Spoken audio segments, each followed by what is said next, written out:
আসসালামু আলাইকুম, স্বাগতম আলোকিত সময় 2.0-তে। আজকে আমি ক্লাইম্বার, হ্যান্ড গ্লাভস এবং গ্রাউন্ডিং নিয়ে আপনাদের ধারণা দিতে চাই। ক্লাইম্বার সেটের অনেকগুলো অংশের মধ্যে এটি হচ্ছে এল পেড।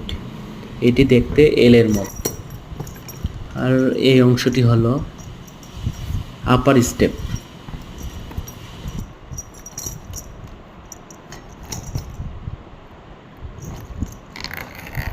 এই অংশটি হলো ক্লাইম্বার দণ্ড। ক্লাইম্বার দণ্ডের শেষ অংশে ফিতার মতো যে অংশ দেখতে পাচ্ছেন ওটা হলো লোয়ার স্টেপ।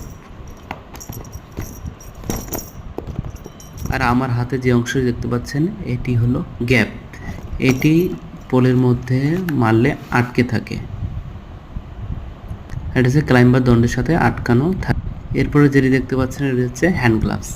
এটি সেফটির জন্য ব্যবহার করা হয়। এরপরে অংশটি হলো গ্রাউন্ডিং। এটি নিরাপত্তার জন্য ব্যবহার করা হয়। সকলকে ধন্যবাদ।